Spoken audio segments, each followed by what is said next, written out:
Welcome to Fearless with Jason Whitlock. I am Jason Whitlock, your host. Happy Monday.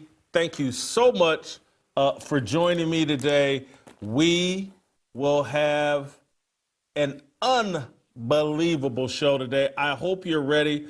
Buckled up. I'm going to first just give me like 120 seconds, 2 minutes here. I want to first just connect a theme about everything that we're going to talk about today on this show and the Harmony channel. Buckle up. This is going to be a long day, but it's going to be enjoyable. You're going to love all 2 hours, 2.5 hours of this. Today will be amazing. And it's all going to be told through the lens of rigged content, rigged for conflict content. That's the theme. As you listen to me unpack Shedeur Sanders and what's going on with the Cleveland Browns, I want you to understand how this social media matrix we've created is rigged to promote conflict, and how they'll take nothing. This guy, a 5th-round draft pick, and rig him up and rig the entire conversation around him in a way that promotes conflict. And so I'm going to spend the first part of the show talking about that. Then we'll move into a second part of the show, and this will happen right around 1 hour from now, noon Eastern time, 11 Central. I'm going to transition into a conversation about Joy Taylor and Cam Newton and how they are rigging things up and leaning into conflict. And Cam Newton in particular has figured out that the key to building a podcast audience is conflict. And he wants conflict with me. Joy Taylor, now that she's out of work, she wants conflict with me. This whole system we've built of influencers and this move away from journalism, it's all about conflict and how can we promote conflict. Journalism, the search for truth, creates clarity. The social media matrix and influencers create conflict. And then at 1 p.m. Eastern, noon Central Time, we'll move to the Harmony channel, and I'll talk about Raja Jackson, Rampage Jackson's son, who nearly killed a man, allegedly, in the wrestling ring this weekend. I'm not so sure what happened here, and you'll want to flip over to the Harmony channel and follow that conversation. This whole thing feels rigged to me. It feels like a work to me, and it speaks to, like, Rampage Jackson's son wants to get rich, wants to get famous, and the wrestlers, what's his name? Psycho something. He wants to get famous. Was this a work? Stay tuned for everything that is going on. Rigged for conflict. The social media matrix. It's rigged. And that's how we got here today. So buckle up. Today will be amazing. There's a couple other things we'll sprinkle into today's show. Micah Parsons laying down during the Cowboys game. Shilo Sanders taking a swing at somebody. What was the other thing? Oh, yeah. Michael Penix and Lamar Jackson had some conflict with fans. We'll get into that, too, with Steve Kim. So stay tuned for that. We'll mix in. We'll lighten it up for a brief second. But I'm going to go heavy on Shedeur, heavy on Joy Taylor and Cam Newton, heavy on Rampage Jackson, and this whole conflict they've rigged up. I want to thank those of you that have been going to our Apple podcast and giving me those 5-star reviews. It's very, very important. If you're listening right now over audio at Apple, give me the 5-star review. Make sure you hit that subscribe button. But most important, give me that 5-star review. It's important for our growth. Thank you so much. I also want to thank our friends at BlueChew for making today's episode possible. BlueChew is the original brand offering chewable tablets for better sex. These erection-enhancing tablets help men achieve stronger, harder, and longer-lasting erections for sexual activities. It's not just about getting hard, it's about staying hard. BlueChew is built for both. Guys, be ready when she needs it and get your first month of BlueChew free. Great sex is just a few clicks away. Sign up at BlueChew.com.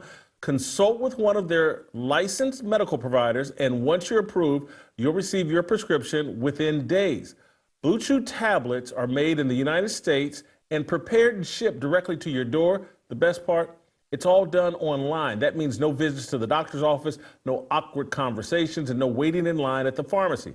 Guys, this isn't just about performance, this is about legacy, or the third legacy. When you lay it down with BlueChew, you're not just making memories, you're shifting paradigms. Elevate your bedroom game and become a case study in evolution. Discover your options at BlueChew.com. And we've got a special deal for our listeners. As always, your first month of BlueChew is free. Just choose promo code FEARLESS at checkout and pay $5 for shipping. That's it. Join BlueChew's global mission to make better sex the dominant drive of modern society. Head to BlueChew.com for details and safety info. Thank you, BlueChew, for sponsoring this episode of Fearless. All right, let's get into it. Shedeur Sanders laid a major egg on Saturday in their final preseason game for the Cleveland Browns. Shedeur Sanders was awful, and he ended up getting benched during this preseason game against the Rams because he was so awful. But because of this rigged matrix, and because Shedeur is the clickbait king, not many people are having a conversation about, hey, Shedeur Sanders, he was awful. He looked like a fifth-round pick. He looked like a guy that maybe shouldn't even have gotten drafted. He looked like the guy that holds the ball too long, can't read a defense, and takes really bad sacks, and has a poor attitude. Shedeur Sanders looked exactly like what his critics said he was, a Deion Sanders creation. But because he's the clickbait king, and because so many people understand that in order to build an audience, staying on the narrow path of truth is a difficult thing to do. There's audience in caping up and painting yourself as a Shedeur Sanders, Deion Sanders homer. You've been captured by an audience that says, hey, stay away from the truth as it relates to Shedeur, drive a narrative. And even if you're not writing that narrative, you know the consequences of telling the truth about Shedeur Sanders. I'm going to reference someone that I like and respect, and I hope when people aggregate, or if they do aggregate this content, they don't leave out the part that I said. I like Kurt Warner. I love Kurt Warner's story. I love Kurt Warner's Christian walk and faith. I like his analysis on football. But he's fallen to the clickbait king. He doesn't want to deal with the hassle of what goes along with telling the truth about Shedeur Sanders. This is the world that we've invented, where influencers in the social media matrix make people go, oh, boy, if I tell this truth, I'm going to get spammed. I'm going to be out of the cool kids club. Deion's going to be mad with me. We need access to Deion. He's television gold. I'm an influencer. I don't want to violate my relationships. No one cares about journalism. And yet you turn the industry of journalism over to athletes and internet personalities. And you remove journalists, and the journalists that do get to stay all have to say, you know what, I'm done being a journalist. I'm just here to collect a check. I'm a social media influencer. The truth gets eliminated. So here is Kurt Warner, someone that I really respect, paying homage to the social media matrix, to the cult of personality of Deion Sanders and Shedeur Sanders. Kurt Warner, I was really looking forward to the competition between Dillon Gabriel and Shedeur Sanders in the last preseason game.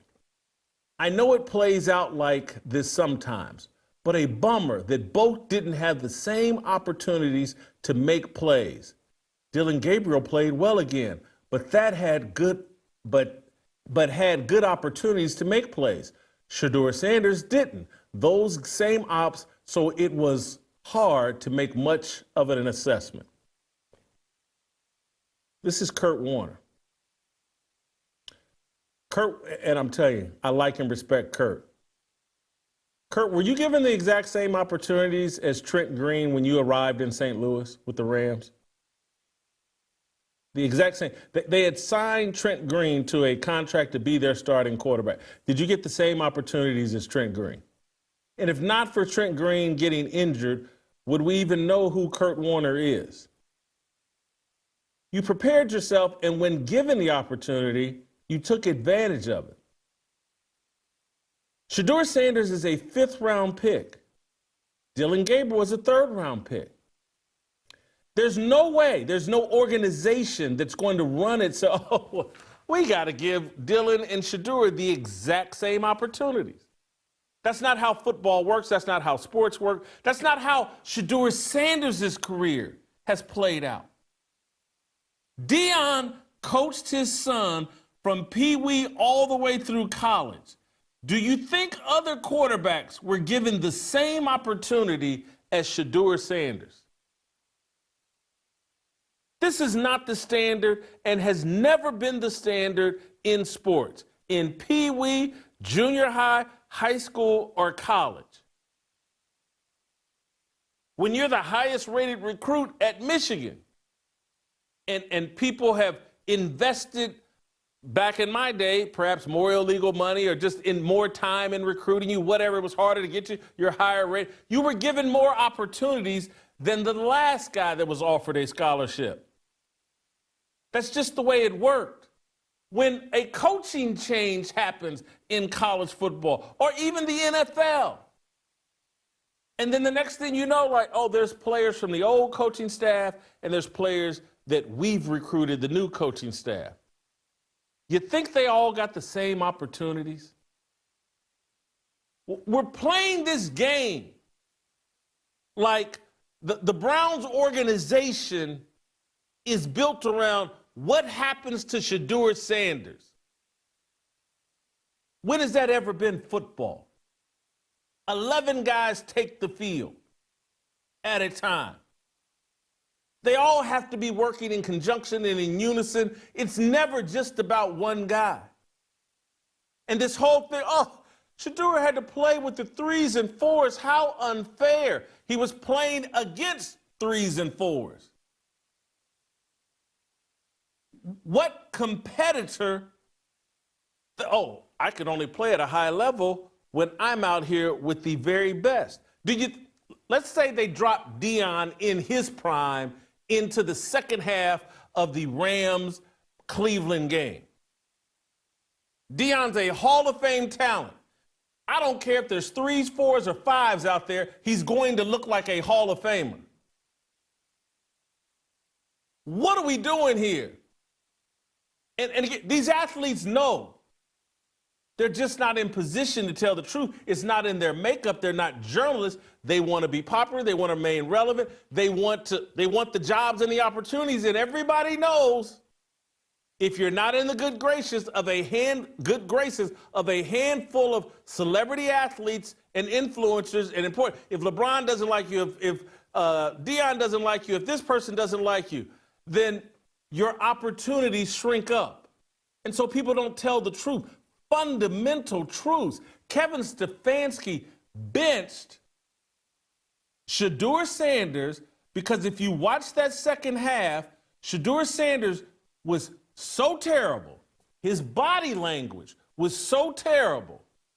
His ability to read the defenses was so terrible. His refusal to throw the ball away on time and to float out of the pocket and back up. You couldn't evaluate the 10 other guys on the field. The guy had 5 drives. I think that totaled a -9 yards. His body language and energy was such a downer, and his performance was horrendous. He made it impossible for his other 10 teammates to put anything on tape of value. And so they took him out of the game. And with those same third and fourth string offensive linemen, Tyler Huntley took him downfield for the game-winning field goal. Created a scoring opportunity for them that Shedeur was unable to do. What are we talking about? What is going on? These guys have all lost their mind. Let me give you a couple. I'm trying to stick to people that I know, respect, and like. And I'm going to play TJ Houshmandzadeh. And I love TJ Houshmandzadeh. Know his wife. Love TJ Houshmandzadeh. What are we doing here, guys? What are we doing, TJ? Love you to death. Let's play shot number 4. From my assessment, y'all, they don't want a controversy. That's how they don't want to because we know what Flacco can do. Why does Flacco start in the game? We know what he can do. He led y'all to the playoffs the last time y'all let him play. So if you're trying to figure out who you gonna play in case Flacco gets hurt, Dylan Gabriel or Shedeur, you let them split the game. Snoop Huntley, Tyler Huntley's getting cut tomorrow. Yeah. You let them battle it out. And so to me, it was like, wow, you put him in with guys that's gonna be on the street tomorrow. They all getting cut, Shannon. Everybody Shedeur play with, they getting cut tomorrow or Monday. And so you didn't get this man a fighting chance to compete. He went into a gunfight with 2 knives. He gonna lose that every time. Not if you're a baller. Not if you're a baller. I love the fact that TJ is on with Ocho Cinco. These guys have known each other since college. They played together in Cincinnati. And they didn't have the same career arc. And TJ knows Chad Ocho got opportunities in Cincinnati, and things were directed towards Chad Ochocinco in a way that they weren't for TJ Houshmandzadeh. He knows this. This equal battle that everyone's talking about, it's all determined by draft order. It's all determined by what's going on in practice. It's Mary Kay Cabot that covers the Cleveland Browns. I referenced this to you all last week. She wrote a piece explaining, like, hey, Kevin Stefanski's having to spend extra time with Shedeur because he's not that familiar with the playbook. He's not that familiar with reading different coverages and all. He's behind because he's only played for his daddy in an offense totally bent Shedeur's direction. Shedeur is not ready, and his attitude is horrendous. He's Debbie Downer. But this whole, oh, you got to give him equal chances. No, you don't. That's never been the National Football League. That's never been sports. You think Tom Brady got the same opportunity as Drew Bledsoe initially? In training camp and all? No. This is what cracks me up, is there's no consistent logic or philosophy. Every athlete I know, black, white, whatever, all these young athletes, man, I got mine out the mud. I got it out the mud. And what they really want to say is, I want a silver spoon in my mouth. I don't like the struggle. I don't want the struggle. I don't respect the struggle. This, oh, I got it out the mud. It's all just sloganeering.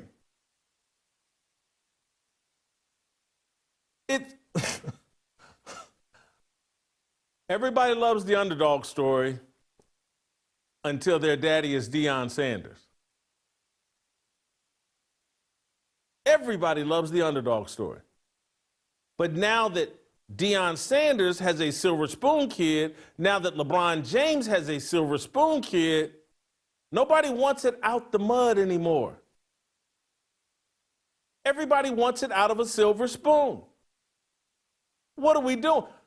TJ Houshmandzadeh, if I put you out there with the third and fourth stringers, I guarantee you, I don't care who the quarterback is, you're going to look like a starter. Because that was your path. That's what you did.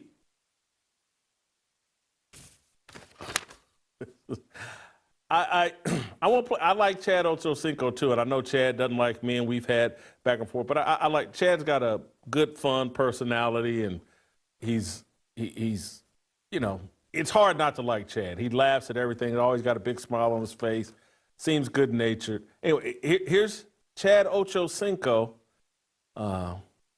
saying that Kevin Stefanski was executing a plot against Shedeur Sanders. Play the clip. I'm not sure what game you guys are watching. Again, I state, Shedeur did play bad. He did. But why he played bad is clear as day if you understand the game of football and what he had to work with. Kevin Stefanski not letting Shedeur come back in the game to finish the 2-minute drill. Oh, I've never seen that before.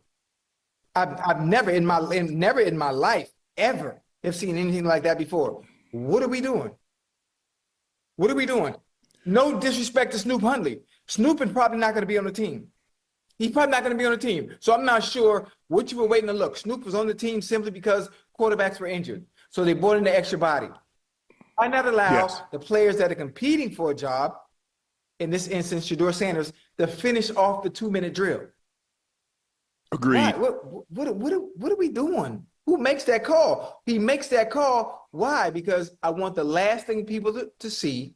I want the last thing for people to remember is the mistakes and the sacks that happened, and not give him a chance to redeem himself. Because I think probably what would have happened, okay, we can't have Shedeur come in here and finish this 2-minute drive and go down and get a touchdown. We don't want that. So we're going to leave him on the sideline. So it leaves a bad taste in those mouths. So now there's nothing that they can say. There's nothing that they can say because now you got a small sample size of him playing with people that are probably not going to be on the team. In their bio on Twitter, going to say, former. Man, come on.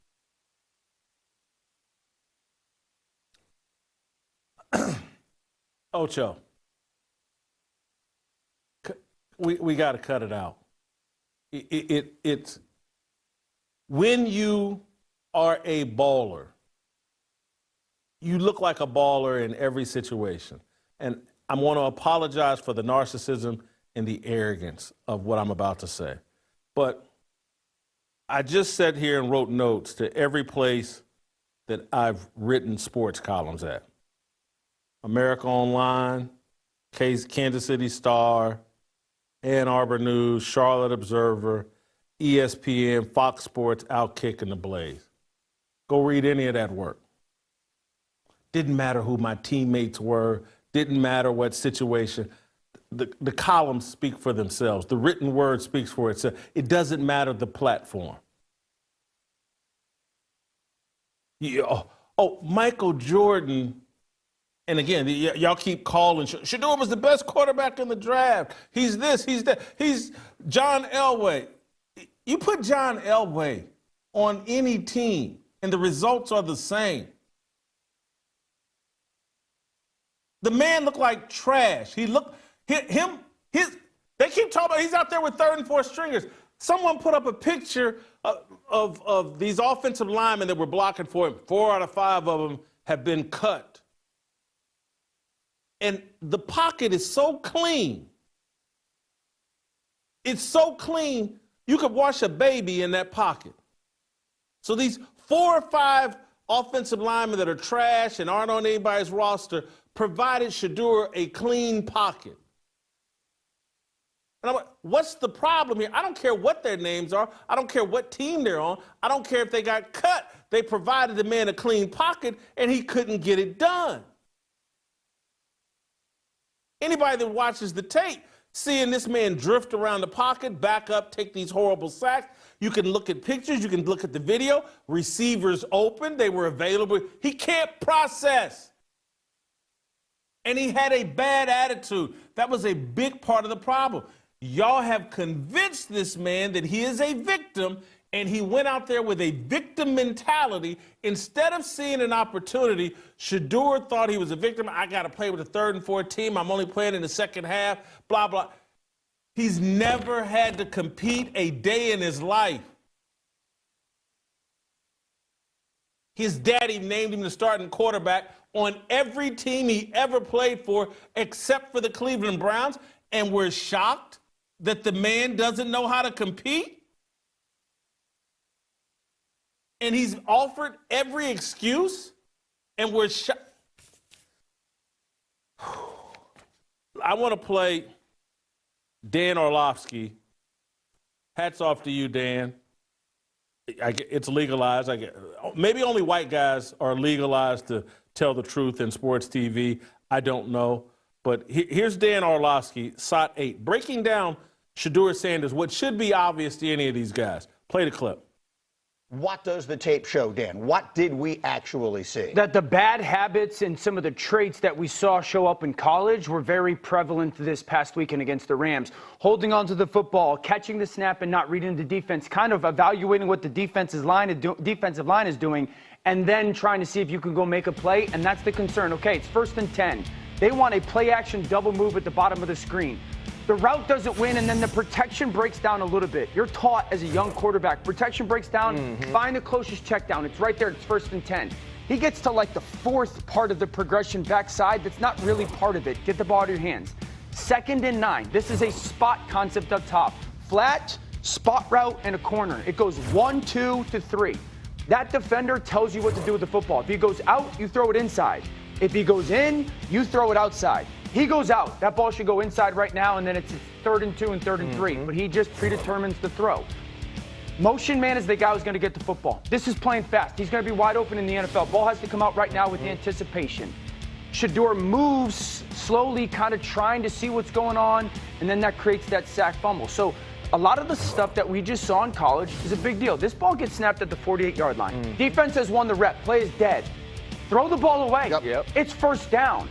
But instead we run, and it's a 2.5, 3-yard loss. So instead of being 2nd and 10, we're 2nd and 13. We're dead. Again, here's the opportunity to throw the juke route. Hold, scramble. So some of those things that I was and others were concerned about on the college tape showed itself again. This is not the end of the world, though. This is part of his development in becoming a potential starting quarterback. And it's part of the reason why every team in the NFL passed on him multiple times during the draft. And he didn't get drafted until 144 because some people saw this coming. It was plain as day. Show me an NFL quarterback, and maybe there are some, that spent pee-wee football, junior high football, high school football, college football, all being coached by their daddy. It's never happened. Show me an athlete who's never had to compete for the starting job. Never. And then try to tell me he's a great competitor. He's never had to compete. Shannon Sharp had to go to Savannah State. He didn't have the grades to get into any major college. Shannon Sharp got it out the mud. And now he's on camera on his show. The Silver Spoon kid, he's being set up for failure. He's hosting this conversation. What values do any of you guys hold dear? Is there anything you really believe in? Other than, man, I don't want Dion mad at me. And man, I don't want Black Twitter criticizing me. I'm listening to people that legitimately came from nothing And they're looking at a silver spoon kid with gold chains around his neck and a daddy that has pampered him his entire sports career, and y'all caping up for, oh, we're just all about justice, and we just want fairness, and we want people that come from nothing to have a chance, and blah, blah, blah. Here's a kid that comes from everything, and you're still trying to portray him as some sort of victim. You're still trying to protect him from having to actually compete. This is amazing to me, but it's not when you understand this entire system that they've put together. The elimination of journalism, the elimination of objectivity has rigged everything for conflict. So how do you get conflict out of Shedeur Sanders? Well, you pick out some random white adjacent or white quarterback to pit him against Dillon Gabriel. And you make up a narrative. Look what they're doing for Dillon Gabriel. Oh, he got to work with the second team. Now, he was drafted in the 3rd round, the perfect place to take someone you think is a backup quarterback. And then for some reason, because the Browns and the NFL are into this soap opera-like environment, this manufactured conflict. We want a soap opera. The game doesn't matter. We want people pitted against each other, particularly black and white. And so when Dillon Gabriel makes a comment about, hey, I'm a competitor, I'm not an entertainer, he's talking about the media, but we twist and turn that into, oh, he just took a shot at Shedeur, and Shedeur is a victim, and now let's go run to Shedeur. Oh, did you hear what Dillon Gabriel said about you?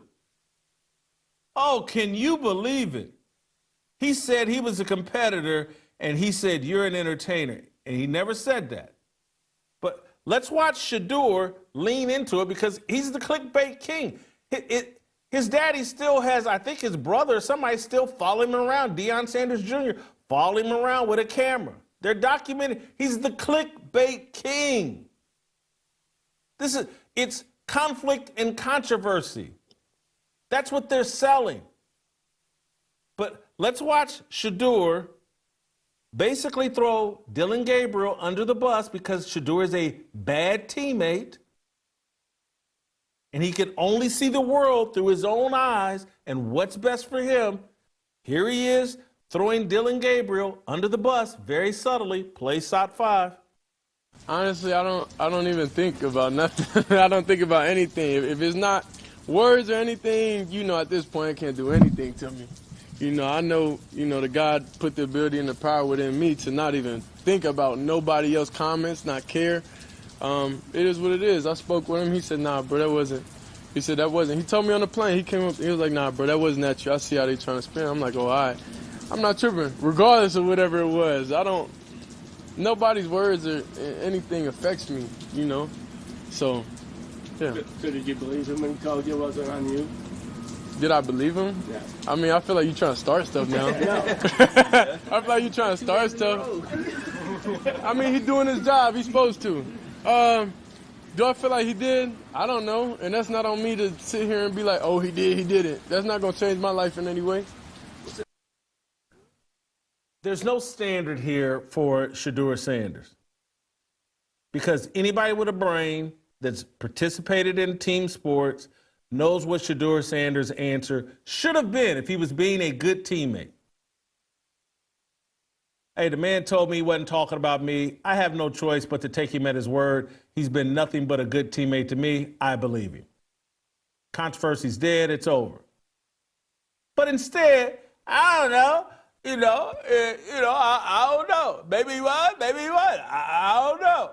None of it matters to me because I don't know. God, I don't know. Could have ended the conflict.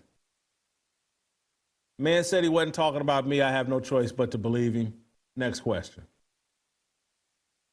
That's all he had to say. It was very simple. But he enjoys the conflict. He's the clickbait king. They're trying to clickbait their way into an NFL starting position, and it may happen. The Browns should cut Shedeur Sanders today. And I wouldn't care if he went someplace else and became the greatest quarterback in the history of the NFL. I believe the Pittsburgh Steelers had the rights to Johnny Unitas. I believe he was with them first. He ended up with the Colts. Who cares? Shedeur Sanders is the wrong quarterback for the Cleveland Browns and for the overall development of that entire team. He's a fifth-round pick that's sucking up all the air in the room, all the conversation in the room. Football people are looking at someone you can't develop other players around. You think this is going to be a good scout team quarterback? You think he's going to give a good effort on the scout team? Because that's what his job will be as the third or fourth quarterback on the roster. You think he's going to give a good effort? No, he's a bad teammate. He's a silver spoon kid. He's entitled. He's privileged. Everything that the woke say they don't like, that's what he is. That's not hate. Those are facts, a set of circumstances. Deion and his hey, look at me attitude and his sense of entitlement has been transferred to his son. The apple hasn't fallen far from the tree in terms of attitude. If he had Deion's talent, it would be tolerated. He doesn't have Deion's talent. Here he is. Could you imagine putting up that performance on Saturday? 3 of 6, 14 yards, 5 drives for -9 yards, took 5 sacks. Tyler Huntley comes off the bench, takes him right downfield for the game-winning field goal. Could you imagine having that performance and then getting asked after the game, you think you'll make the team? Obviously. Play the clip. How do you feel about that? Do you feel like you belong here on this team? Obviously, I think overall as a player, I feel like I put in the work. I feel like everything I do, I try to do it to my best, and that's all I ask for. So I feel like everybody feels like they should be on the team. And if you ask anybody on the team, would they feel like they belong? They belong, in their own eyes. So I feel like I do, but I'm my own player. I think about myself in a high regard, of course. So it's not my decision. Do you feel like you showed enough during preseason as to why, you should be here and you should get a shot? Yeah.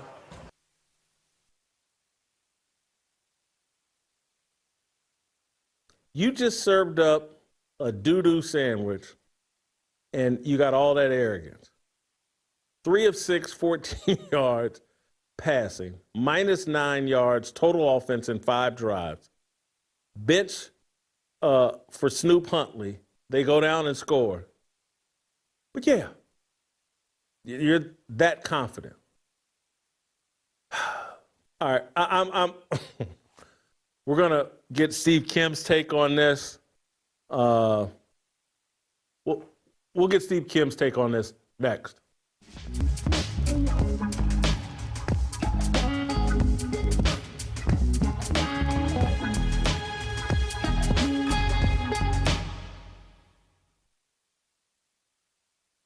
But the WNBA is a lesbian cult. And you'll hear that and think I'm just, he hates lesbians, he hates the LGBTQ. No, I'm speaking facts about what the WNBA is and helping you understand why the reception of Caitlin Clark has been so hostile. Because the lesbian identity trumps everything. That's the priority. Caitlin Clark doesn't fit. She's being broken until she does fit or she quits. And they want to have the league to be economically viable, television viable without Caitlin Clark. That's what this entire season has been about, and everybody's in on it. 모두 다 빨리 박수 쳐 기다리지 말고 서둘러 reason that I'm back is to feed you raps I'll see that you are 배불러 so fly. All right, welcome back. Steve Kim, Shedeur Sanders laid a doo-doo sandwich, but I'm not sure if the sports media and jocks and all the experts didn't lay a bigger doo-doo sandwich. Who looks worse here, Shedeur or the media? Well, first of all, I already intermittent fasting. That's already what I'm doing. I just lost my appetite for the day with that one. Good Monday to you. Jason, Shedeur was Shedeur. Every bad habit that we had talked about, that had been seen, that had been scouted, that had been talked about, was in full view. Okay? So it is what it is. He had a bad day. Maybe he's either Ryan Leaf or Johnny Unitas as a Steeler on his way to the Colts, just like you said. But Jason, as I predicted, and I think you and I have been saying this for at least 4 months, the media will not tell the truth. And when they do tell the truth, they couch it with all these qualifiers. Like Kurt Warner, I'm very disappointed in him because I'm like, Kurt, it's okay to say the guy played bad and this is what he did and just lay it out. But I've never seen a 5th-round draft choice be expected to play with the starters. So you're telling me if you're Stefanski, going into this game, you're telling the frontline players, hey, guys, you're going to play the first drive with Flacco, take a quarter off, then after halftime, get your pads back on. You're coming back in the third quarter. It's just ridiculous. But, Jason, to your point, there's a former NFL quarterback who I like. I watch his instructional videos about the game. I think he's entertaining. I think he's very good, and I learned stuff. But in this particular video, every time he pointed out something that he did, he said, but he can get better. No, he will get better. And I'm like, hey, buddy, just say he did bad. And Jason, as a very You're talking mediocre... about Orlovsky, right? No, it was not Orlovsky. This guy did it on YouTube. Orlovsky was actually much more honest than I thought he would be, but after he checks his Twitter comments, he'll be backtracking like Michael Jackson doing the moonwalk at the 83 Motown Awards. He did say, though, Orlovsky, after all that good, fair criticism, he did say, hey, but this is just part of the development process. He did try to end it on a positive note, but go ahead. Jason, as me and you being mediocre students in our high school days, and at least you had some athleticism to get you to college for free, I didn't. Every time you got a C or a D, and you got that paper back, they just gave you the C or the D. They never wrote in red ink, hey, don't worry about it. It's just part of the process. We just got to keep you eligible. You'll get better. Basically, my comment was always from a teacher at Montebello High, the Harvard of East LA. They'd hand me back the paper and they'd look at me. They really liked me. They'd be like, Steve, we thought you guys were all intelligent. Would you get your head out of the sports page and crack open a book? I never got the whole don't worry about it. It's part of the development. And Jason, here's the issue that I have. I don't think it's going to get any better. I really don't. And I know it's a preseason game, and if he proves me wrong, I'll be the first one to eat crow. But it is not hyperbolic for me to say that may have been one of the worst quarterbacking performances I have ever seen, regular or preseason. It's right up there, and you probably were at this game. Remember when Ryan Leaf went 1 for 14 against the Chiefs in his rookie year? I do remember that. Yeah. And that game right there kind of let you know, we got a problem here. And we had an attitude problem that Ryan Leaf eventually admitted that his attitude wasn't right. And that's Shedeur's problem. He doesn't have the big howitzer arm. He's not that athletic. And we knew that would get exposed at the NFL level. He got away with some things in college. But more than anything, it's his attitude and the discussion around him. Because you can compare him to Tebow. But one thing you could never say is that Tebow brought a bad attitude or lowered the energy of his teammates or effort of his teammates. That's why I think, honest to goodness, the Browns should cut him today. If I'm Stefanski, I'm in there raising hell. I'm answering questions about a guy that put on one of the worst performances we've ever seen, and I'm getting questioned about whether I'm sabotaging him. Shedeur sabotaged himself. They should cut him. Jason, it's to a point. People are now adding 2 extra Ks to Stefanski's first name. They are. That's like no, seriously, they are. I'm not doing it, of course. But Jason, I don't know how much of the game you watched. I was over at Coach JB's house, and we had various games on. I'm going to say something. You know what even makes Shedeur look worse, just objectively? When you watched Dillon Gabriel get the ball out of his hands on time almost every play, and I'm watching this, and I'm thinking, I got to eat some crow here. He's better than I thought. The ball comes out on time. When the back foot drops at the top of his drop, the ball comes out on time. Has a little bit of velocity. He threw one hospital ball that nearly got his wide receiver killed with 30 seconds to go in the half. But other than that, he was hitting quick, fast, intermediate throws on time, delivering the ball, and being very decisive.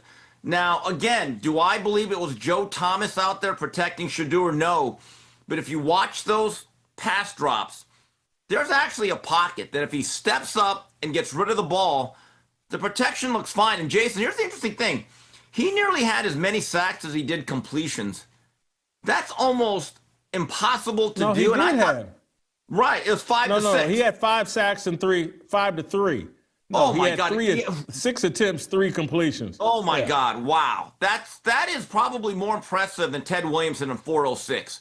So, Jason, here's the thing that's interesting to me is that you actually look at Hold for 1 second. Hold for 1 second. Just you said something interesting about Dillon Gabriel. I want to respond to if you're moving away from Dillon Gabriel. What Dillon Gabriel has figured out that a lot of these undersized quarterbacks have figured out. When you don't have all the physical tools, just do what your coach wants you to do. And that's what's going on with Bo Nix.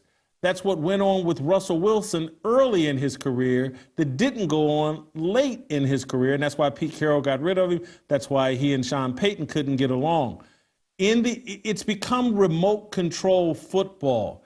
And Shedeur Sanders has been led to believe he's a generational talent, and he doesn't need a remote control. He can do it all himself.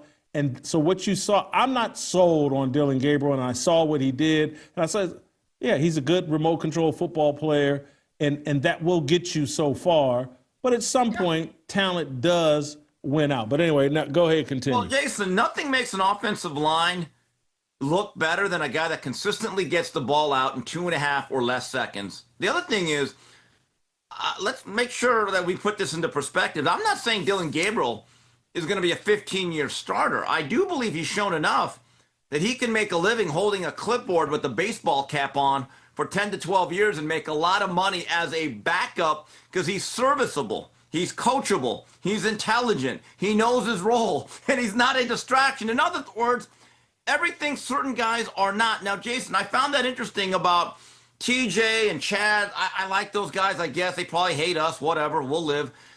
Here's the truth. No. If those guys had to play with Shedeur Sanders, I would say by the first month they would hate him. Do you know why? Because they'd be running their routes, coming open, and the ball would not get there. That's the truth. They'd be very frustrated playing with a quarterback. Think about it. Their quarterback was Carson Palmer, who, when he got going, Jason, along with his physical attributes, because he could spin it, the ball generally came out on time with accuracy and really a lot of velocity. Yeah, at the end of the day, wide receivers want people that get them the ball so the wide receivers can get paid. They don't want guys that can't read a defense. They know how small the windows are. They know how short the opportunities are. And Shedeur Sanders right now can't read a defense, can't process the game quick enough. It's no surprise he's been playing daddy ball his whole life.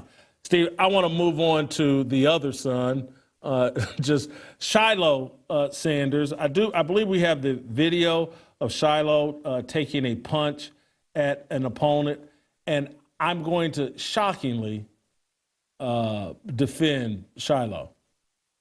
I don't think this is a big deal. I get why the ref kicked him out of the game, but I don't think this is, and I know that Shilo has temper problems and, his history. The guy, the security guard he beat up in high school, I get all that. But football and a guy takes a little swing after play. This isn't a big deal. Get why he got ejected. I don't think Shiloh's an NFL player, but when I look at this, big deal, little deal, no deal, I say this is no deal. Shilo was getting cut regardless. Yeah, I think this was just a part of football. If that was any other player, I don't even think we would have ever seen this clip. And for those, again, who believe this is some big conspiracy, Jason, if I'm not mistaken, this was an undrafted free agent, right? This was not Sean Taylor or Ed Reed coming out of college. Generally, the odds of making an NFL roster, and it's not impossible, but the odds of making an NFL opening day roster in year one as an undrafted free agent are probably pretty low. Now, I don't know what's going to happen here. I think the final cutdowns are obviously coming up in a day or two. He could possibly be on a practice squad and work his way up. But it's amazing. We've gotten to the point that we're cutting an undrafted free agent as part of this league-wide conspiracy. I've seen some people say that they just got it in for Dion and now his boys, and it's just so far from the truth. Listen, if Shiloh's last name wasn't Sanders, I don't think he would have been given an undrafted contract. The guy's senior year was no good. And he's banged up a little bit. He's not that young. I think that may have been his 6th year in college. He's not an NFL player, and that's no insult on him. He had a very solid college career, one that I wish I had had. Hats off to him. This swing, not a big deal. He does have some temper and some emotional control issues that need to get, worked on. But Shilo overblown. I got another big deal, no deal, little deal for you. Micah Parsons. Let's watch. I think we got a clip of Micah Parsons laying down on a training table during the Cowboys' last preseason game. At some point, it looked like his eyes were closed and he was sleeping. Big deal, little deal, or no deal? Micah Parsons. It's a deal. I mean, look, I don't know how much that hurts him. I don't think that really helps him, but it goes to show you about the culture. Now, let's go back to the big, bad, notorious Jimmy Johnson. When they ran a tight ship, when they were a championship caliber culture and team. Jason, I'll ask you this. Do you think any player would have done that with Jimmy Johnson as the head coach of the Dallas Cowboys? I'm going to not defend Micah Parsons. What I'm going to do is say Jimmy Johnson got to coach in an era where coaches had a little bit more leverage over the players than now. When these players are getting paid all of this money, and someone is going to make it rain on Micah Parsons, whether it's Jerry Jones or some other team, that's what you're looking at. You're looking at, I can't blame Brian Schottenheimer. I can blame the system that pays players $30, $40, $50 million a year. It's monopoly money to them. Hey, I'm getting paid regardless of what I do. I want to take a nap out here and disrespect the game and my teammates. I can do it. Jason, I agree with you on that, but let me put it to you like this. And by the way, you're right. If any coach tried to bar the players from getting fed on the plane after a game, there'd be a mutiny on the bounty. It wouldn't be allowed to happen the way Jimmy did it in 1992. I absolutely agree. But with that being said, do you think any player on, let's say, the Detroit Lions with Dan Campbell, if they were in that situation, would have done that? Well, here's the point you're really making, Steve. Here's the point you're really making. If someone tried that on a Dan Campbell team, there's so much respect for Dan Campbell on that team, Dan Campbell wouldn't have to do a thing. The other players would have, hey, man, what are you doing? Blah, blah. Now, that is true. I'm not going to blame Brian Schottenheimer, though. It's Jerry Jones, who loves the players and wants to be BFF with the players. This is what goes along with that.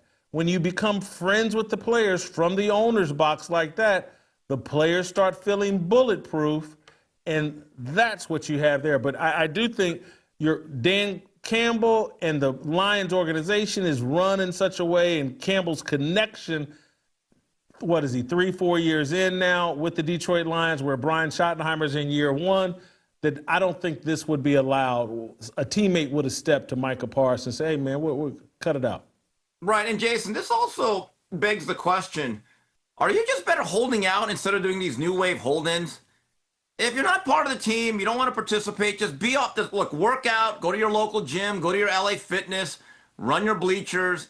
But there comes a point, especially if you're a high-profile guy like Parsons, right, who does his own podcast, which is controversial in a lot of circles. And you know how much attention this has been given.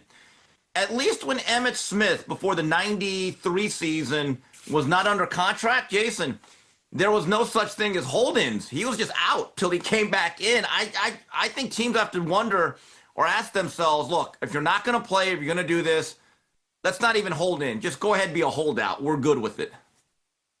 I'm going to go to the overall theme of all the content I'm doing today. You said the key point about Micah Parsons. He's a podcaster. He wants content. He wants, and so there's no content in not being where the cameras are. He needs to be where the cameras are. This is all. He now gets to go on his podcast and talk about laying on the training table and the controversy.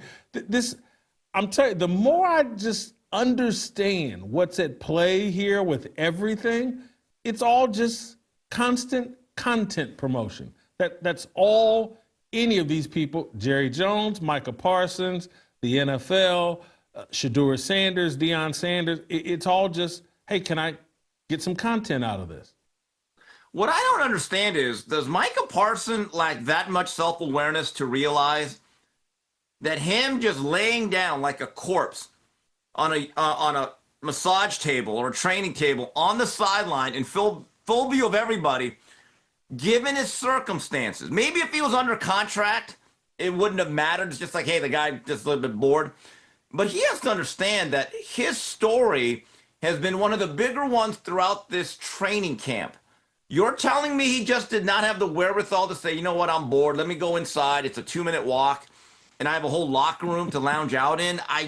That's amazing to me.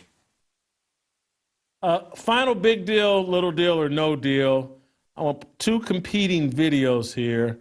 Let's play Lamar Jackson making some gesture at fans, and then Michael Penix confronting a fan who called him Michael Penis that was playing off of some cryon that was on TV. Here's Lamar Jackson. Here's Lamar telling someone to, I guess, suck him off, I guess, is the only thing I can say there. All right, let's go to Michael Penix. Hey, Michael Penix! Let's go, bro! Have a good season, bro. Yeah, have a good season. Huh? What you told me? I said Michael Penix.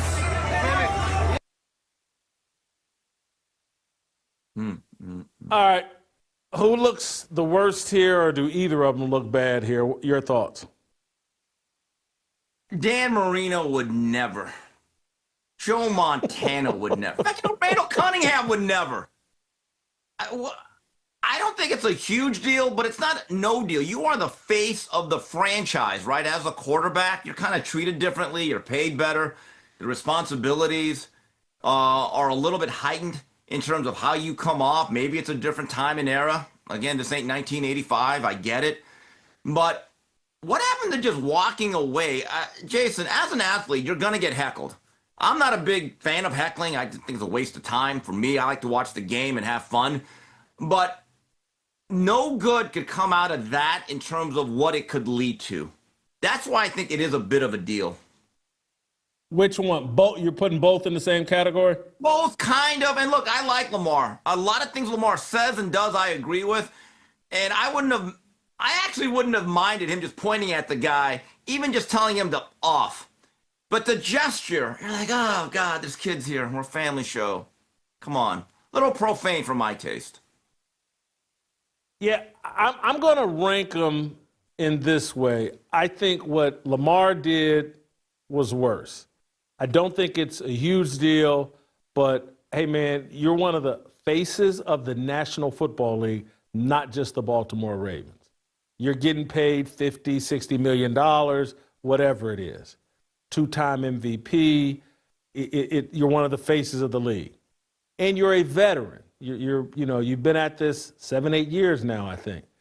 I'm going to hold him to a higher standard and just say, compare W-2s to whoever it is you're bickering with in the audience and proceed accordingly. Lamar should have just kept it moving. I'm not sure if I have a real problem with Michael Penix. I would like for him to ignore it and just understand, like, hey, he's mocking you because of something that happened on TV. I'd like for him to, but someone calls you Michael Penis, you're walking right by him, and then you turn to, what'd you call me? And say that. And again, he didn't do it in a way to me where it looked like he was looking to escalate the conflict. He's just like, what? What did you just?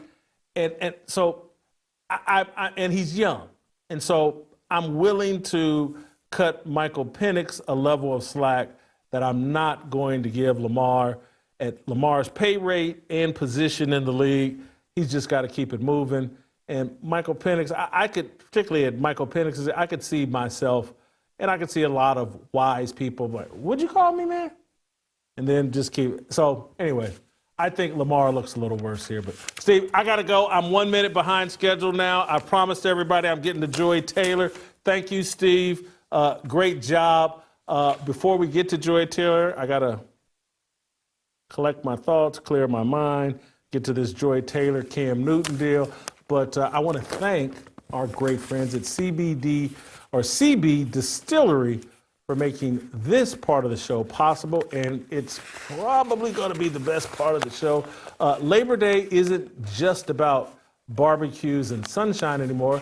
CB Distillery is having a massive Labor Day sale. Right now, save up to 40% site-wide when you use promo code VIP. It's the perfect time to stock up with natural solutions for better sleep, less stress, and pain after exercise. Look, there's a lot of junk CBD out there, but CB Distillery is different.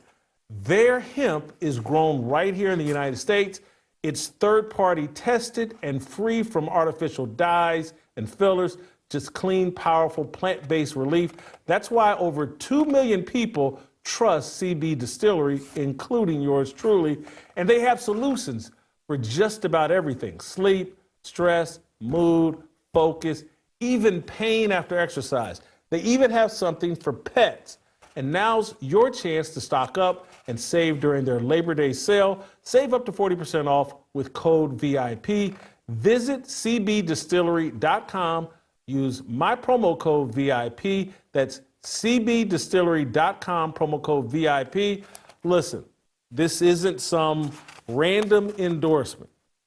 I like their sleep gummies. It helps me get a good night's sleep. One of the reasons why I'm so refreshed today is because I used their sleep gummies last night. I knew we had a big show today. I knew there was a lot that I wanted to cover, important stuff. So I went to their sleep gummies, and it helped me get a great night's sleep, and that's why you're enjoying today's show. Give me 1 minute here. We're going to take a short little break, and when I come back, I'm going to address Joy Taylor and Cam Newton. Next.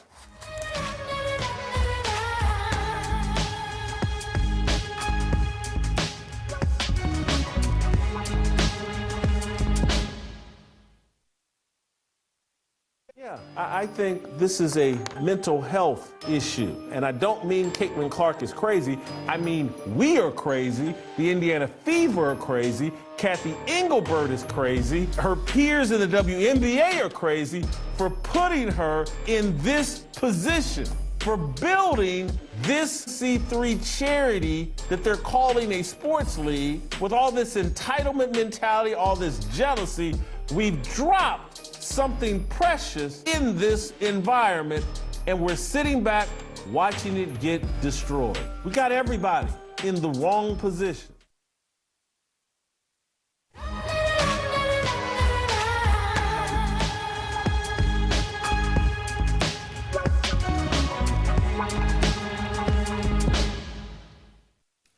All right, welcome back.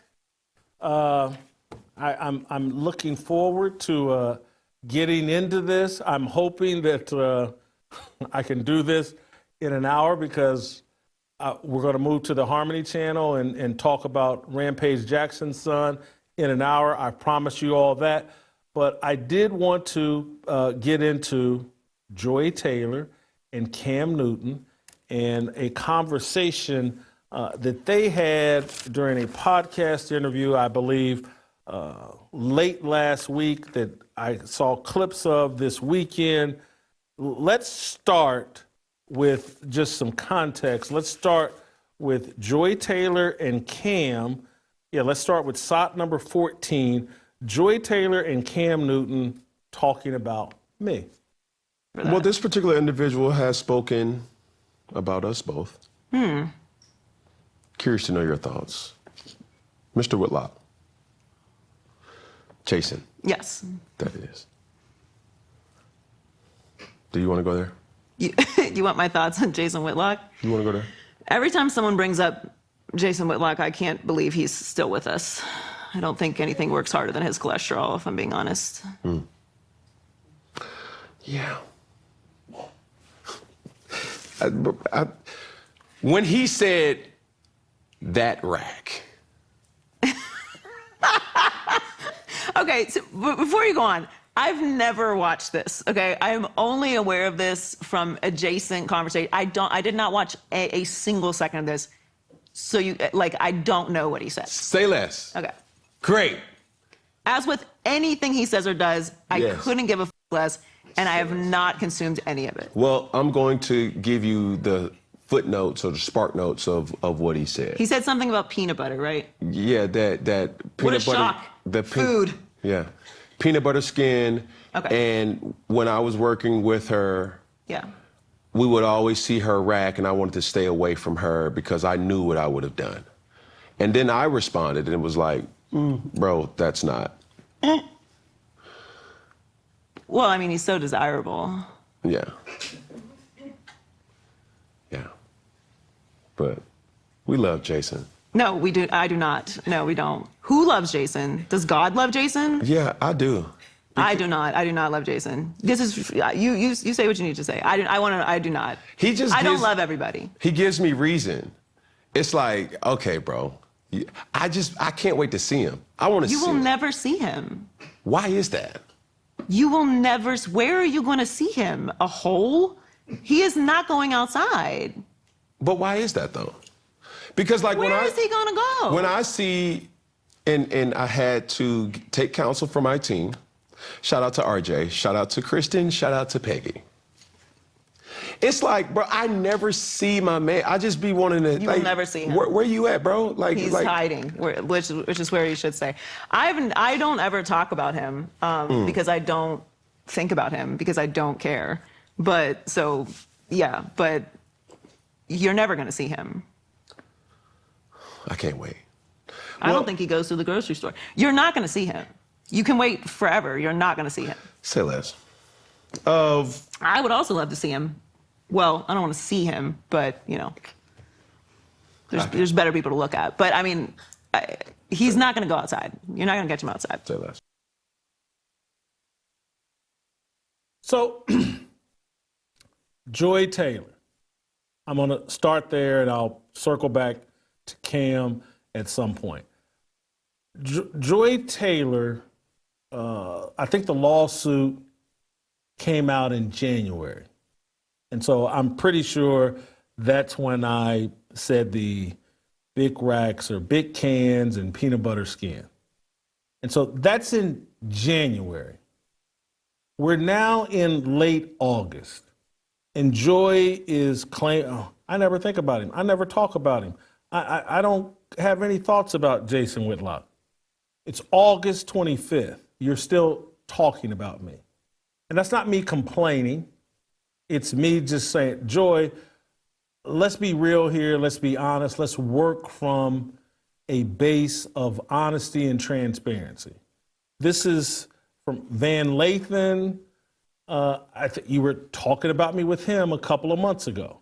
And I want to play a clip. And again, she's not, at this point, this clip, she's not speaking specifically about me, but she is talking about me. And so I want to play SOT number 15. This is Joy Taylor calling herself a gangster and that she has vendettas. Let's play SOT 15. I am a gangster. And I really wish people would stop forgetting that. I'm very serious. It's not always wise to talk. In fact, it can do you much more in the long term to not talk.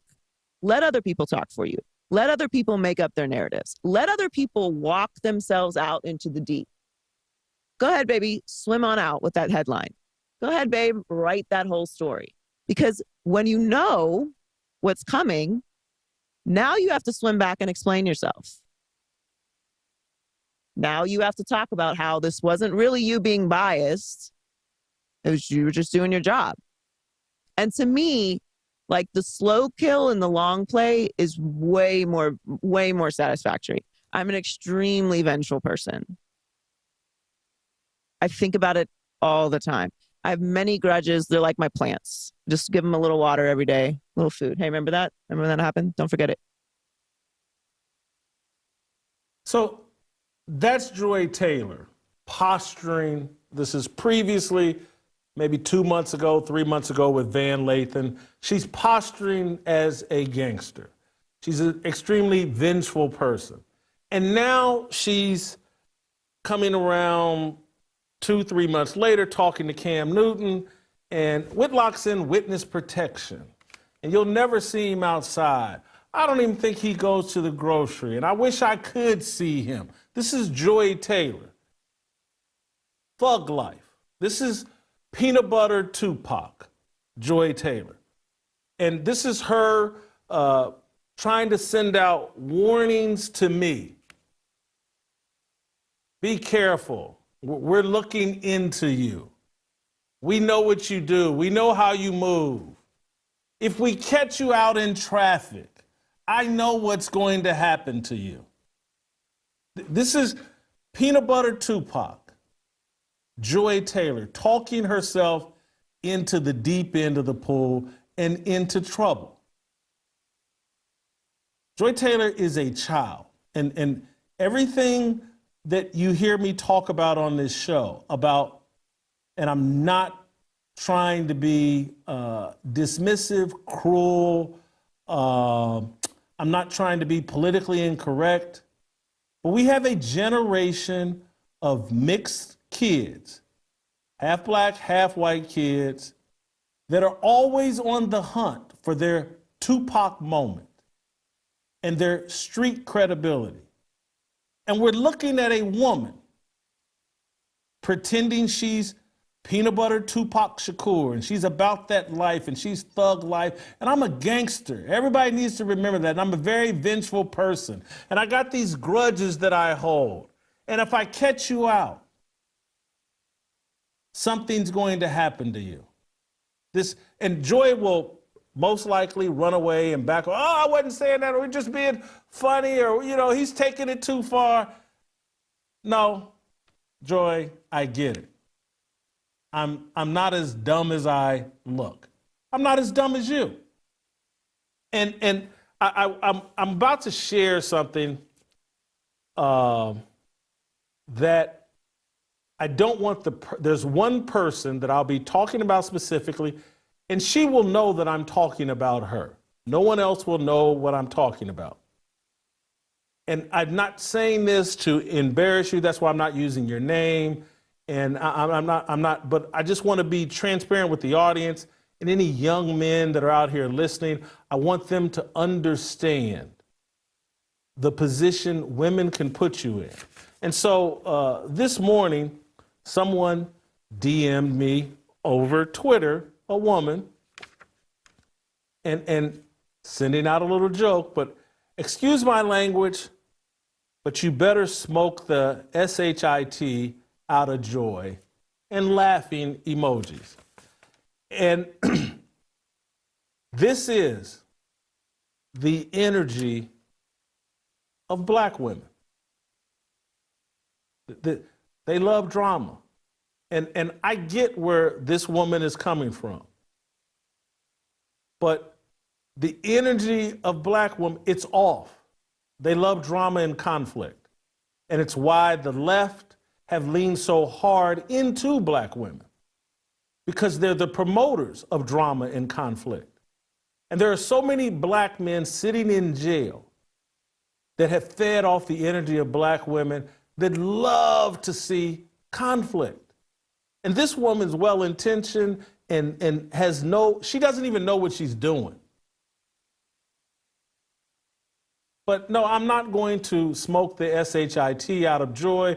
I am going to speak truthfully about Joy. She's a child. She's got some clear identity issues. She thinks that I'm her problem because she has a very secular worldview. She has no idea that she is her own problem. Just like I am my own problem. Joy Taylor's not my problem. Cam Newton's not my problem. Matt Barnes, Steven Jackson, they're not my problem. I'm my problem. That when you really understand life and get into a mature perspective, you start wrestling with the person in the mirror. You don't, Jason Whitlock, if he hadn't said this or done this, if he hadn't cracked this joke or done that joke, my career would be fine. No, Joy, you chose Nusheen as your BFF, treated her in a way that clearly Nusheen didn't like, and Nusheen put your business out there for everyone to consume. Not me. I avoided you because I wanted to avoid the trouble and the hassle. Because I've leaned into a wisdom that's eternal, and it comes from the Bible. And I know you have no respect for that, but I do.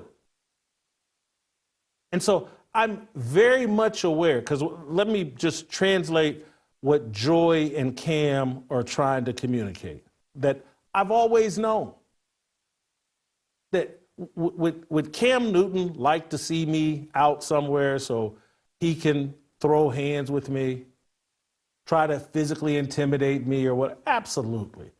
You know how long I've been dealing with that from athletes? How many stories have I shared with you all on this show from my days in the Kansas City Star and all that, when I was younger and dumber and, more physically reckless? Andre Rison's threatened to kill me. Marcus Allen went after me in the locker room. Wayne Simmons caught me out at a strip club. Diamond Joe's. And dove across the room at my table as I'm sitting there. Again, I've shared, me and Keyshawn Johnson had beef in the Tampa Bay locker room. This has been going on forever. And there used to be a time when I was young and dumb and, in my 20s, 30s, maybe even early 40s, I didn't care. 58 now. I have no interest in fighting Cam Newton. Got no interest in fighting Matt Barnes or Steven Jackson or any of these guys. And so when you operate the way that I do in the media, when you're on a pursuit for truth and you won't let go of the old school journalism ways, that I've done the calculation on and decided I'm willing to deal with those consequences. And so if you've listened to me on this show talk about part of the decision-making that made me say, you know what, I need to hit the eject button on Los Angeles. I need to hit the eject button on corporate mainstream television, because that industry moved completely away from me. They don't believe in objective journalism. They don't believe in a pursuit for truth. They believe in conflict for clicks. They believe in compromised athletes that they can control like puppets who will promote conflict for clicks. The industry moved away from me, and I wasn't moving. I'm always going to be an objective journalist or I'm always going to speak truth, or try to, or be on the lookout, the pursuit of truth. And there are consequences for that. And so I made the decision in 2020, and it probably took me 2019 and all of 2020. And then there was a part of me that, again, when you start understanding, like, hey, I'm taking all the risk, I'm dealing with all the heat and conflict that comes along with speaking truth, and you're looking at, and I mean no disrespect to anybody that worked at Fox Sports. I have respect for those guys. They made a decision and I made a decision.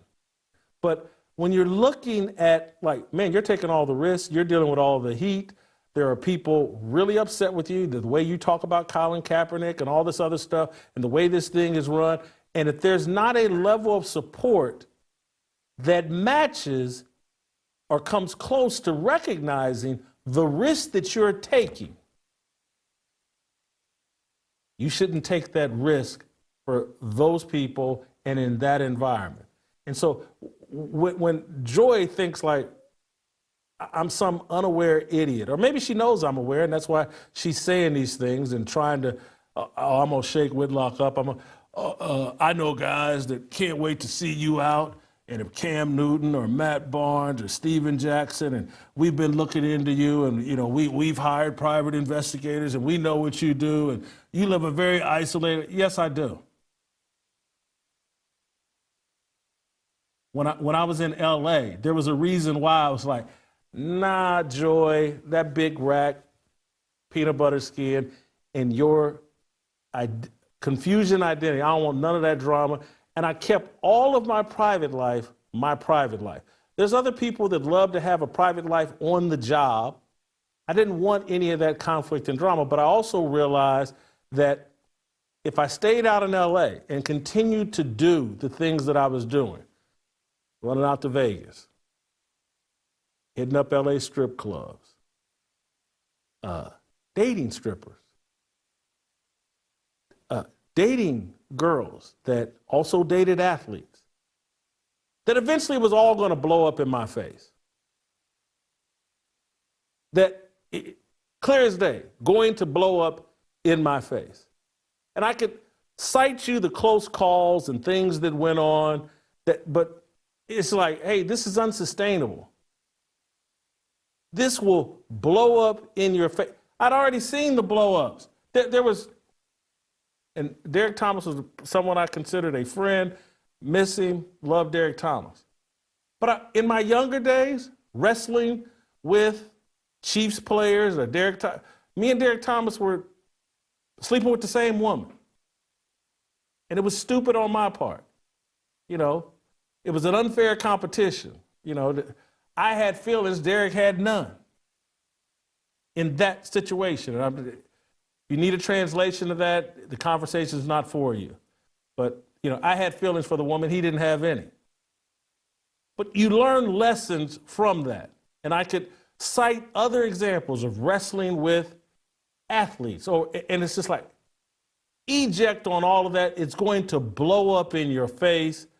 People too familiar with you, women you can't trust. It's how a Wayne Simmons, if he knows where you go, oh, it's 11 p.m. at night, 3 nights out of the week, Jason Whitlock is at Diamond Joe's at 11 o'clock at night.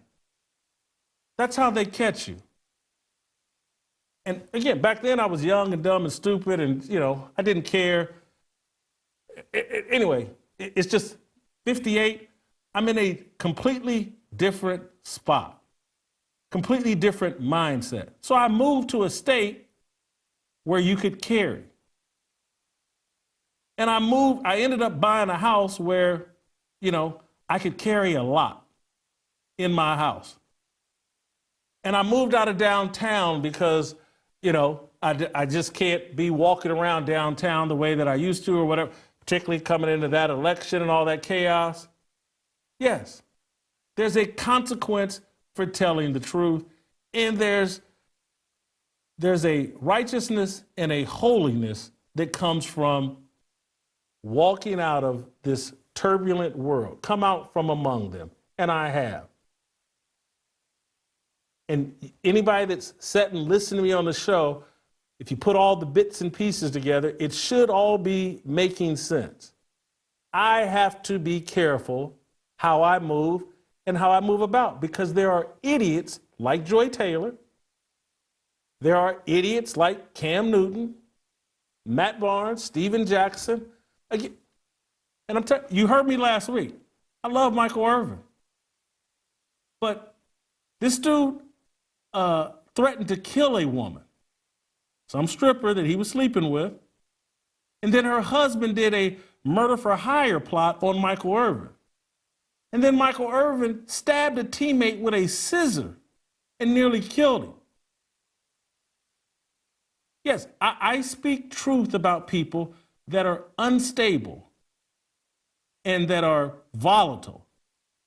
And that don't even cover the people in the political arena that I wrestle with. That doesn't... You think Nick Fuentes and the Groypers are sane? So I'm not in any way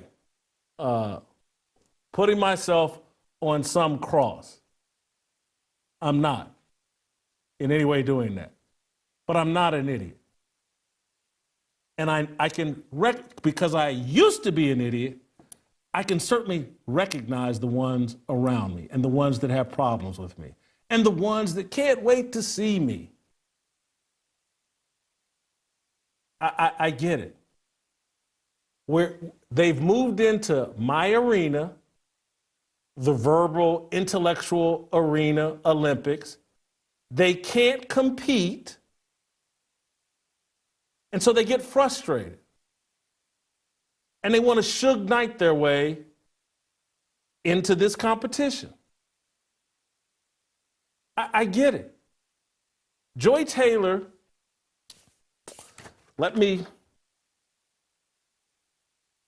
and I want to be careful. I want to, because I don't want to move into being disrespectful, but I do want to be crystal clear. Joy Taylor has converted, or not hasn't converted. What Joy Taylor's frustration is that she is an OnlyFans model or OnlyCans model. She doesn't have anything else to offer. She would sit on TV with her breast out because that's what she had to offer. And now that she's been found out, Nusheen and the people that filed the lawsuit on her exposed her and her unsavory, immoral ways, the whole deal about she was going to accuse Charlie Dixon of rape if she didn't get what she wanted. That's not on me, Joy. That's on you and Nusheen. I didn't expose you. You exposed yourself. You sat on TV with your breast out constantly. And now you're trying to model that behavior for other girls, for other women in the industry. It's a mistake. You should look for something deeper, more substantive, more righteous to pass on to young people other than, hey, get your cans out and try to sleep your way into the media industry. And when it doesn't work, when it blows up in your face after 8 or 9 years of milking your only cans, don't blame me. But when you have nothing to offer, then that, I guess this is what you do. And now you resort to, hey, I'm a thug, I'm a gangster. I hope I see him out. You're never, and you run around, hey, Cam Newton, you can get some of this or more of this if you jump on my team. I got, whoever plays knockout with Jason Whitlock or catches him out in traffic, I got some only cans I'll let you play with. Here's Joy Taylor in her new role. Again, this is someone that sat on TV for years pretending she's a sports media person. Here she is in her new role talking about penises and not being religious. Play the clip. So I would say 25 to, I'd say 25 to like probably like 70. 70. That's all right. I don't know. Go through the Rolodex. Maybe. At one point throughout the day, all penises are wrinkly. You're right. When they're soft. At the beginning. Yeah. At the beginning. You're right. In resting state. In You're resting state. But is it kind of they say they're like it's kind of like one big wrinkle. You're right. And they say older men don't even want to have sex like that. I get what you're saying. What about it? What else is non-negotiable for you? I'm less and less interested in religious men, if I'm being honest with you. I told Paul this the other day. I don't know. You hit me with the man of God thing. But you say God a lot on your podcast. God? Yeah, you be like, God, oh my God. Oh my God. No. Oh my God is different. Oh my God is different than being a God. man of God. If you're leading, I don't know. I've just had some. I've had some negative experiences with people that lead with their religion. Are you religious? As a Not woman? really. No. So I would say I'm a person of faith. I get it. Joy and I clearly have two different worldviews. And clearly I don't fit the profile. But I have no interest in Joy. And I demonstrated that in 2015 and 16. What Joy has to offer is trouble. Trouble that I don't want to be involved in. And I want to connect this to my overall theme for today, is how this whole social media matrix, and this goes beyond the social media apps, this whole system is dependent on conflict and the diminishment of anybody with a biblical worldview. Anybody that tries to lead with their Christian identity.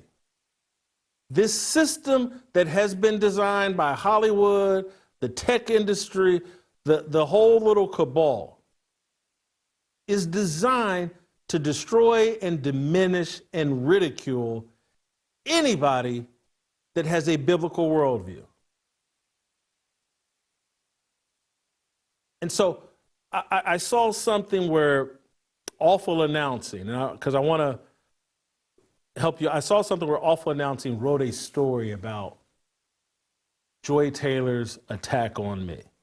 And I think Joy Taylor takes wild shots at Jason Whitlock. I don't think any, but Awful Announcing writes this story about what Joy Taylor said about me. And what I've been trying to point out to people is that Awful Announcing and a lot of these websites, these news aggregation sites, they're what is called native advertising. Native advertising is advertising you pay for that looks like it's a news story. Looks like it's advertising that's paid for that looks like, oh, no, that's not an advertisement, that's a news story.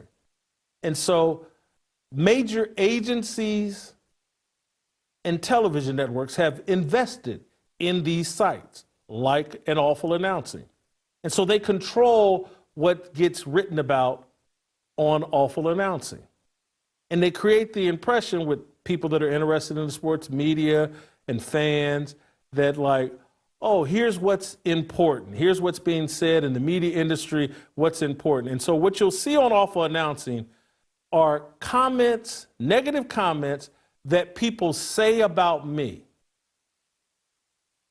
Joy Taylor said X, Y, and Z about Jason Whitlock. What you will not see on Awful Announcing is Jason Whitlock says this about Joy Taylor. What is said about me is important. What I say, they say, is unimportant. I'm important when people are talking about me and disparaging me. What I say, unimportant. And so in their article where they talk about what Joy Taylor had to say about me, they hyperlink to a different news site that tries to explain, well, why is she saying this? What did Jason Whitlock say about her? So back in January, when I was talking about the lawsuit and said the thing about Joy and big cans and peanut butter skin, Awful Announcing didn't write about that. They wrote about people's reaction to me saying that. There was never a story, Jason Whitlock explains what was really going on with Joy Taylor at Fox Sports. Didn't happen. It's not allowed to happen. It's not paid for by CAA or WME or Endeavor or whoever these major agencies are. They only pay for negative content about me. The Big League, same, and I used to be friendly with the Big League when Jason McIntyre owned it. He sold it, and now I'm sure some major agency controls that. It doesn't have nearly as much relevance as traction as it used to. But I looked this morning and see, yep, they got the story, Joy Taylor attacks Jason Whitlock. But when you go back and look at their history, there is no story. Jason Whitlock says X, Y, and Z about Joy Taylor, and there won't be. It's not allowed. It's not paid for. There's a conflict that they are promoting. Men with a biblical worldview, people with a biblical worldview, can be attacked on our site. We never have to reference what they do or what they say. We only mention them in a negative light because we're trying to stir up enough hostility around them and enough of a negative image around them so that Joy Taylor can feel comfortable going on a podcast and basically saying, I hope Jason Whitlock dies. And that not be controversial. Because see, in a right world, in a world with a biblical worldview, there would be constant stories about, man, look what happened to Joy Taylor. She went from being a host on Colin Cowherd's show, a host on Skip Bayless's show, to now she's sitting on a podcast talking about she'll date men 25 to 70 years old, their penises are wrinkled. They would be talking about the fall of Joy Taylor. And look at the degeneracy and the depravity and the nihilism and the sexual deviancy that she is promoting. That would be the story. But we don't live in that world. We live in a world completely removed from any type of respect for a Christian worldview. No respect for a Christian worldview. It's not allowed to even be talked about.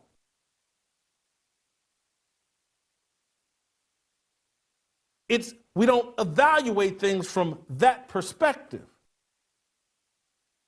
We create an animus and a hostility towards people that have a biblical worldview and speak truth boldly, so that there's an atmosphere built around them that, hey man, it would be justified if something happened to that guy. That's Joy Taylor's job and role that she has signed up for. She considers herself a gangster. She's peanut butter Tupac. She's big-breasted Tupac Shakur. And she's got revenge on her mind for Jason Whitlock. Joy, you need to take revenge on yourself. Some repentance. Not gonna happen. You're a woman. You got all these guys that run around and say, man, I can get with Joy. I'll say a few right things and I'll participate in Joy's delusion and we'll sit around and talk about what we're going to do to Jason Whitlock if we see her. She's stirring chaos and conflict. That's her role in this society. That's her value in this society. Someone potentially has promised her a job. If she continues in this role, not just as it's related to me, but just stir chaos and controversy and animus and hostility towards any patriarchal man. What company can we plant you in next? What media company, what media executive can we get you in bed with next so that he is compromised? That's her job. And she's angry that I'm smart enough to have figured it out. Cam, why you're caping up for joy, it makes sense. You're like a lot of men, you're like I used to be. You're controlled by your smallest head. And that small head, as I've stated previously, so many men end up incarcerated, in trouble, in a cemetery, because they think with their smallest head. And no one ever tells them, don't do it. And then if someone does, because Cam's pretending like he's caping up for joy, but he's not. Cam's had a problem with me since his playing days because I was critical of the way Cam presented himself. When the dude started wearing the bonnets around his head and leaning into all this crazy dress and leaning, his hairstyle and all this stuff was important, I was critical. I was like, it's not going to work, Cam. You can't lead a locker room dressing like Mrs. Bonnet. And yes, that sounds rough, but it was actually me trying to point Cam a different direction. If you go look at Cam's career through Auburn and his first 4 or 5 years in the NFL, he presented a very clean-cut image. And then once he made the pivot to, Cam, I'm the icon, Cam, I'm the fashionista, Cam, I'm the guy that's going to wear a scarf around my head and put on a bonnet, it all started going the other direction. And Cam doesn't get it. I don't blame him. He's young and got paid a bunch of money. But I was actually trying to give Cam good advice. He doesn't like it. I get it. Now he's pretending like, he's Joy Taylor's Captain Save a quarterback or Captain Save Peanut Butter Tupac. Cam, it's a mistake. I want to refresh y'all's memory. Here's Cam. This is when this thing, I think, jumped off in January with Joy. And here's Cam running to Joy's defense. He's not running to Joy's defense. He's doing what Cam has wanted to do for a long time. Cam wants to see me. He wants to confront me. It is what it is. Let's play shot number 18. Hey, Jason Whitlock. Hey, my guy. No, you're not my guy. Guy, come here. You're not that guy, pal. You're not. That big rack of hers, that's inappropriate. That butter skin, that's inappropriate. Like, bro, you're not that guy. So to comment on something like this, bro, stay in your lane. Whether Joy did what she did, the accusations are true or not, stay in your lane, Jason. All right? Because, bro, like, you're having an outer body experience, and it's time for me to put you back in your body to let you know, bro, you're not that guy, pal. Yeah. So whether you want to speak on your 2 cents or not, keep it. Please do. Because, no, it ain't that. Joy, is she a very attractive woman? Absolutely. And it's not for me to make inappropriate statements, Jason, by saying that rack. Like, bro, come on, bro. Like, all right, let's put it like this, since we want to get personal. Like, who you sleeping with? What she look like? Like, bring her to the forefront, him to the forefront, because now you got to be open in these things. You gotta be, huh? You know what I'm saying? And it ain't no shade, but I'm just keeping it a bug. Yeah. This is a person who's, bro, like been a villain in the industry for years. So I'm like, bro, we want to see her, him, whoever. I'm not judging you, bro. I'm just saying, don't say no inappropriate things like that and not be questioned about that. Cam, I've been at this a long time. I'm not an idiot. And again, I've been at this a long time. The whole "who you effing" comment, heard it back in January, been aware of it for 30 years. And learn my lessons. Because again, it's once these guys are athletes. I used to be one. I used to be friends with a lot of them. I know how they think. I know how they strike back. I've already been through it. And that's why I have a private life. Because as soon as you put on display, this is her, she now becomes a target. Already been through it, already lived through it. I already know the price of speaking truth and how that makes anybody close to you a target. These guys, Kim, you would be much better served, and I know you can't hear this. Instead of running around with fantasies about, I got to find out who Jason Whitlock's sleeping with so that I can go bone her, or I can't wait to see Jason at a Super Bowl or some event so that I can slap him, confront him, have some embarrassing conflict with him. I've already been through it, Cam. I've been through the fires to get here so that I understand the consequences of speaking truth and how to protect myself while speaking truth. Instead of looking for conflict from me, and I say this sincerely, but I'm telling you, what I was telling you about your hair and your appearance and style of dress, it was all true. And what I'm telling you now, you have some talent as a podcaster and a broadcaster. I don't know who your sidekick is. I think it's your brother. I don't know. God does an amazing job putting you in a great position. Y'all put out some funny content. But you keep sniffing down this lane. I can't wait to see Whitlock. I want to confront. Those days are done. You should have caught me when I was 30. We could have saw each other. I'm 58. My fighting days are over. Well in the past.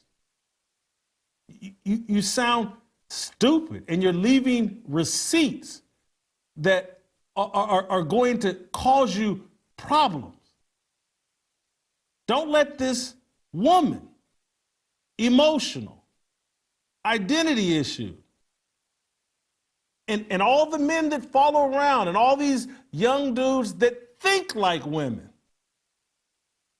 they're going to lead you into trouble when you could actually put together, and you got some momentum. And I get that they're telling you the more conflict you stir up and all that, but it's not going to end well.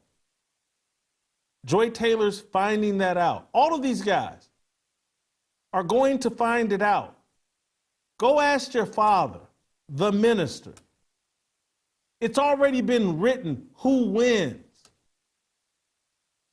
And it's not the secular, elite, demonic, perverted, idiots, elite, athletes, celebrities, or politicians. They're not going to win. I'm tapped into a source of power that you are rejecting. Your father, I'm sure, has been telling you about it. Your mama's been telling you about it. There's a higher source than all that Hollywood and the few little elite that think they're in control. You think they can offer you the world. They can't. They can offer you this world, but they cannot offer you eternal salvation. They cannot offer you the peace contentment. They can't offer you holiness. And look, I get it. Joy is not interested. She's Tupac. She's peanut butter Tupac. She's part of the demonic cult. Perhaps you are too. Steven Jackson, Blood, Matt Barnes, whatever he's involved, Big U, whoever these guys are involved with, and they're all, we're going to catch Whitlock. Nothing's going to happen to me that God does not want to happen to me. You guys sound like a group of idiots. Is there anything else did I forget anything else here that I wanted to get to? Oh, yeah, here, this is a short one. This is Cam saying, this was back in January. He was hoping to see me at the Super Bowl. Play SOT 20. Thinks female broadcasters are the greatest thing since sliced bread, or is he just doing whatever is possible to survive and remain relevant now that he's never going to play football again? I'll put it like this, bro. If I see you, all I ask is keep that same energy. And I'm not the dude that's going to send subliminal threats. I'm not going to, you're not that guy. You're just not. You never have. So don't get sensitive. You're talking about that big rack. Bitch, you got a big rack. Come on, so to keep it kosher, to keep it content, I will advise Jason Whitlock and Steve Kim to keep that same energy when I see you. I think it's going to be Super Bowl.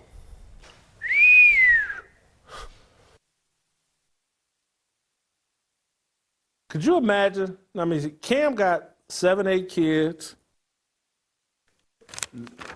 5, 6 baby mamas, cousins, aunties, parents, uncles, former teammates. And you sitting around fantasizing about seeing me? Really? Just think it through, man. Don't let this matriarchal, feminized culture that has been created for young black men and black people, it has swept you up into a feminine energy and mindset that you can put away and follow God. Try that. And I mean that sincerely. I don't mean that as some kind of disparagement. But try that. But if you're running around thinking, oh, we're going to knock Whitlock out, and, I'm going to be like Rampage Jackson's son and build my brand off of beating up some wrestler. Not going to happen. It will not play out the way you think.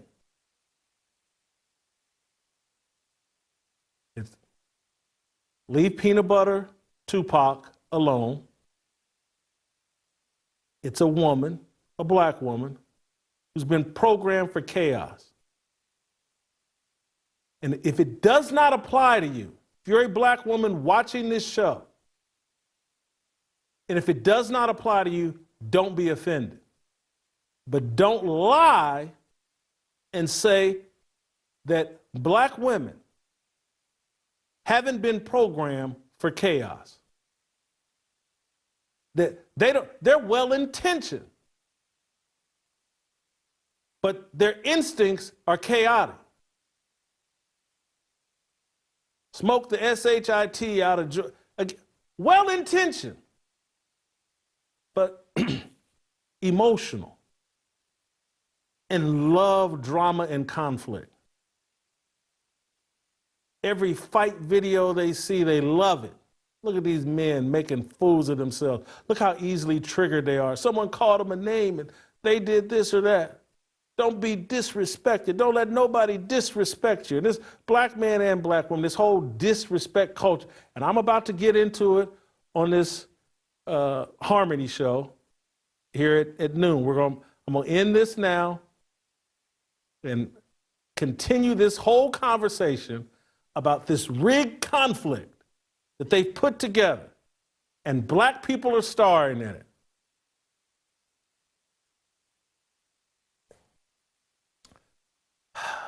I got more. Head over to the Harmony channel. I should be there in 5 minutes, and we'll unpack Rampage Jackson's son. And this, I'll get the name of this psycho. Someone tell me Psycho's last name in text or whatever. But anyway, we'll play not Harmony. We'll play tomorrow, and we'll see you tomorrow.